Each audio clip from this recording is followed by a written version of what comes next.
नमस्कार, आप देख रहे हैं इंडिया न्यूज का छत्तीसगढ़ पेज। मैं हूं आशीष सिन्हा। आज छत्तीसगढ़ में एक बहुत दिलचस्प जो महामंथन का दौर है वो चल रहा है। दरअसल ये महामंथन जो है वो बीजेपी कार्यालय, जिसे हम कुशाभाऊ ठाकरे परिसर के नाम से भी जानते हैं, वहां पर ये महामंथन चल रहा है। महामंथन क्यों चल रहा है उसका ब्रीफ भी मैं बता दूं दीपक जी के पास जाने से पहले। दरअसल लोकसभा के चुनाव हुए, बीजेपी ने 10 सीटों पर जीत हासिल की। अब जो विधायक हैं, यानी जिन जिन विधानसभाओं में लोकसभा में जो वोट पड़े हैं, तो उन विधायकों को आज सम्मानित किया जाएगा जहां पर सबसे ज्यादा वोट जिन विधानसभाओं से इस लोकसभा के लिए गए हैं। तो आज इस बेहद दिलचस्प इसलिए भी है क्योंकि एक सीट जो थी कोरबा की वो बीजेपी हार गई है। तो चूंकि आप दीपक जी को आप देख रहे होंगे, दीपक जी हमारे छत्तीसगढ़ के ब्यूरो चीफ हैं। दीपक जी, स्वागत है आपका। और आपके पीछे मुझे कमल दिख रहा है। कमल का मतलब बीजेपी है। बीजेपी का मतलब इस समय आप कुशाभाऊ ठाकरे परिसर में बैठे हुए हैं। मैं उस पर जाऊंगा कि तमाम विधायक आ रहे हैं और सब अपनी रिपोर्ट कार्ड लेकर आ रहे हैं, सम्मानित भी किया जा रहा होगा। लेकिन मैं पहले कोरबा वाले स्टेज पर चलूंगा कि वहां का जो समीकरण था वो फेल तो हुआ ही। तो उस इलाके के जो विधायक होंगे, क्या वो भी आए हैं और किस तरह की भाव भंगिमा थी उनकी? भाव भंगिमा ऐसे समझिए कि कोरबा जो लोकसभा है वहां से दो मंत्री आते हैं। एक श्याम बिहारी जायसवाल और दूसरे का नाम है लखन लाल देवांगन। दोनों सहमे हुए हैं, डरे हुए हैं। रीजन ये है हम्म। क्योंकि जब भारतीय जनता पार्टी है वो रिजल्ट में बिलीव करती है, उसको आउटपुट चाहिए। उसका कहना ये रहता है कि यदि आपने जो मांगा या जो समझा या हमने आपकी काबिलियत देख के, या आप काबिल नहीं भी थे, हमने यदि आपको कुछ दिया है तो आपने हमें क्या दिया है। तो उन हम्म। दो मंत्रियों की भाव भंगिमा पूरी तरीके से गड़बड़ाई हुई है, बुरी तरीके से हम्म। टेंशन में, क्योंकि जिस दिन रिजल्ट आया हमने खुद बात करने की कोशिश की लेकिन बात नहीं हो पाई। हमको हम्म। लखन लाल देवांगन के ओएसडी मिले, हमने ऐसे जनरल चर्चा में पूछा क्या हुआ, सीट का क्या हो गया, तो वो भी हम्म। बिना बात किए हाथ जोड़ के चलता बना।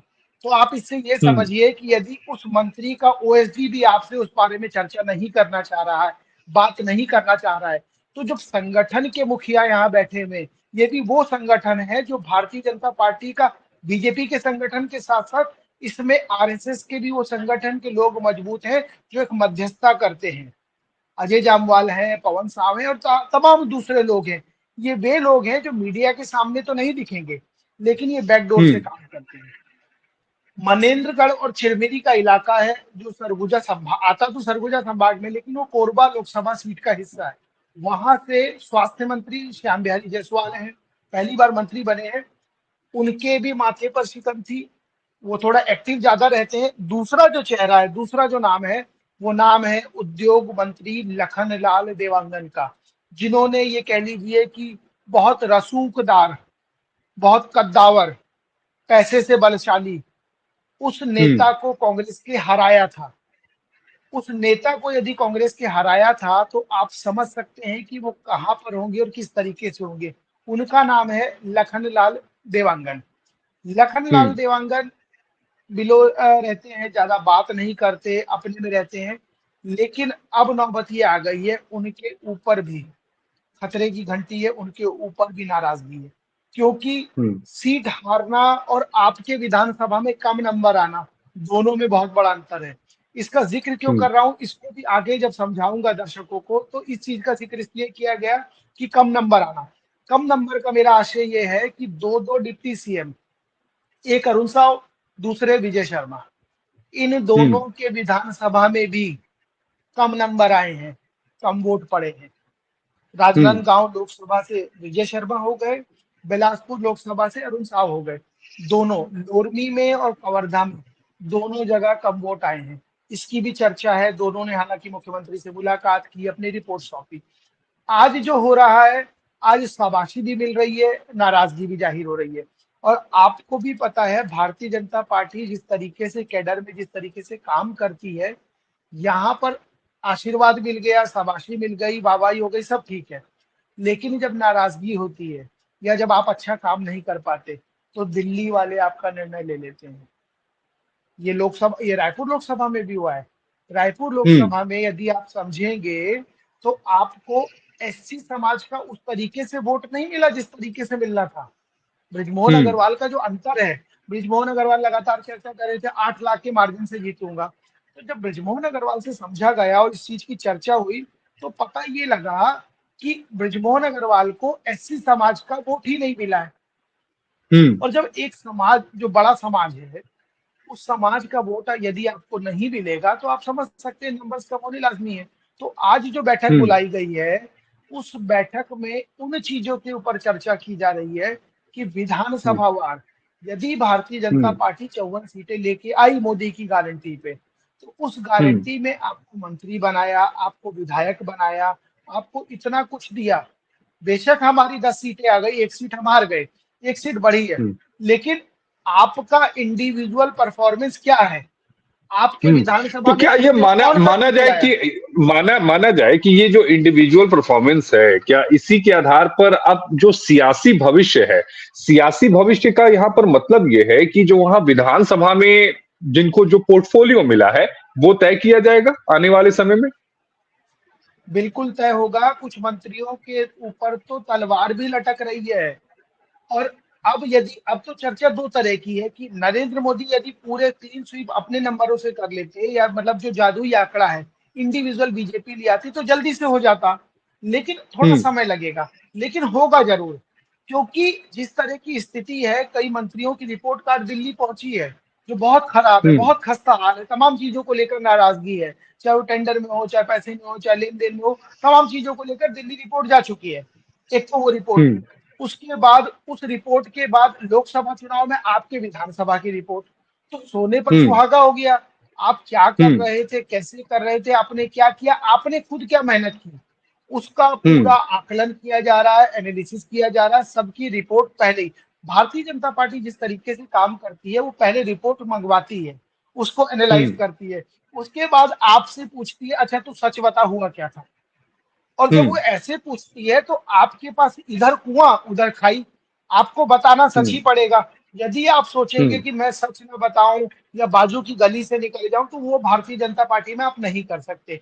आज जो हम्म। बैठक रखी गई है, आज की बैठक में जो संगठन के लोग हैं, जो कैमरे के पीछे रहते हैं, जो पर्दे के पीछे रहते हैं, जो यहाँ से लेकर बस्तर के कौन सा गांव है, कौन सा कस्बा है, चाहे वो नक्सल प्रभावित है, चाहे वो नॉर्मल जो शहरी क्षेत्र है, वो उन्होंने गली गली की खली गली की खाक छानी है। उन्होंने बस्तर की मट्टी देखी है, उन्होंने वो गांव देखे हैं जहाँ लाइट नहीं आती, जहाँ भीड़ है, जहाँ जंगल है, जहाँ नक्सल है, ये तमाम चीजों को देखा है। अब इन तमाम चीजों को देखने के बाद वो मंझ गए हैं। अब वो जब मंझ हम्म। गए हैं, तो कोई विधायक या नेता उनको क्या समझाएगा, उनको क्या बताएगा, क्योंकि उन्होंने उन चीजों को करीब से देखा है। एक नेता हम्म। बनकर नहीं, एक कार्यकर्ता बनकर, एक पार्टी का पदाधिकारी बनकर, जो ये बताता है कि ये पार्टी मेरी माँ है, ये पार्टी मेरा हम्म। सब कुछ है। तो जब वो उस हम्म। तरीके से देखता है और उस तरीके से समझता है, तो आप समझ लीजिए कि जो विधायक हैं, जो 5 साल के लिए चुने गए हैं जनता के बीच जाके, जो अपने आप को जनप्रतिनिधि कहते हैं, इन जनप्रतिनिधियों का आज रिपोर्ट कार्ड संगठन ले रहा है, उनसे समझ तो रहा है। एक आखिरी सवाल मैं आपसे लूंगा कि अगर हम इस पूरे आज के रिपोर्ट कार्ड को देखें, लोकसभा में विधानसभा के हिसाब से परफॉर्मेंस को देखें, कितने ऐसे मंत्री हैं जिनको लगता है आपको कि आने वाले समय में उन पर गाज गिर सकती है? देखिए, 4 मंत्रियों का नाम हवा में तैर रहा है। ये 4 मंत्रियों को लेकर दिल्ली रिपोर्ट गई है, उसमें नहीं, नाराजगी हवा है। में जो नहीं नहीं हवा में जो तैर रहा है वो मत बताइए। हवा में जो चीजें तैर रही है वो तो हम तक भी पहुंच रही है, लेकिन हम ये जानना चाह रहे हैं कि आप क्या सोचते हैं, आपके सोर्सेस क्या कह रहे हैं? देखिए, उन 4 में से एक मंत्री मांडवाली कर चुके हैं, इस तरह की जानकारी है। वो अपनी बात, अपना पक्ष रख चुके हैं। वो ये कह चुके हैं कि साहब ऐसा नहीं था, ऐसा था, मान लीजिए। तो हम्म। चर्चाएँ ये हैं, खबरों का बाज़ार ये है कि उन्होंने थोड़ा बहुत सामंजस्य बैठा लिया है। 3 हम्म। अभी भी ऐसे हैं जो बताने की कोशिश तो कर रहे थे। उनको जब ये मैसेज गया कि आप हम्म। मान जाइए, समझ जाइए, नहीं तो कुछ बेहतर नहीं, कुछ बिगड़ जाएगा। उनको समझ नहीं आया, उनके ऊपर भी तलवार है। लेकिन अब हम्म। देखना ये होगा कि दिल्ली की चीज़ें एस्टेब्लिश हो जाएँ, उसके बाद हम्म। जो दिल्ली है, वो राज्यों पर फ़ोकस करेगी, और जब राज्यों पर फ़ोकस करेगी, तो ज़रूर कोई ना कोई बड़ा निर्णय लेगी। क्योंकि सीट बढ़ना एक अलग बात है, लेकिन हम्म। सीट जो बढ़ी है, वो सीट बढ़ने के बाद जो विधानसभाओं को मिला के सीट बढ़ती है, क्योंकि लोकसभा का चुनाव तो वो बाल्टी है कि जिसमें अपने अपने हिस्से की बूंदें डालनी है। अब जिस विधायक ने अपने हिस्से की बूंद नहीं डाली, तो आप मान लीजिए वो बाल्टी उतनी खाली रहेगी। अब यदि वो बाल्टी खाली रह गई है जिस विधायक की वजह से, तो उससे आज जवाब तलब किया जा रहा है, और यदि वो मंत्री है तो उसके लिए खतरे की घंटी जरूर है, क्योंकि भाजपा बख्शती नहीं है। एक मंत्री पद अभी भी खाली है, एक मंत्री पद और खाली होने वाला है, क्योंकि बृजमोहन अग्रवाल दिल्ली चले जाएंगे, तो 2 मंत्री पद हो जाएंगे। एक बात, दूसरी बात है 3 की नाराजगी, तो 5 है। जब भी होगा एक बड़ा रिशफल होगा, एक बड़ा उलटफेर होगा, एक बड़ा बदलाव होगा, और जो बड़ा बदलाव होगा तो जब हम उस दिन चर्चा करेंगे, तो उस दिन ये चर्चा जरूर करेंगे, और उन नामों को मैं आपको जरूर बताऊंगा कि हाँ, ये वही नाम थे जिन्होंने मांडवाली कर ली, ये वही नाम है जो मांडवाली नहीं कर पाए।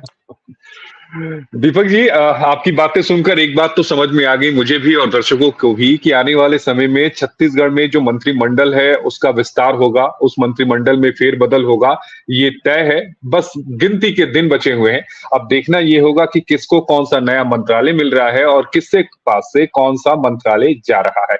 अभी के लिए जुड़ने के लिए आपका बेहद शुक्रिया। अगर दर्शकों को छत्तीसगढ़ का हमारा पेज पसंद आया हो तो चैनल को लाइक करें, सब्सक्राइब करें। धन्यवाद।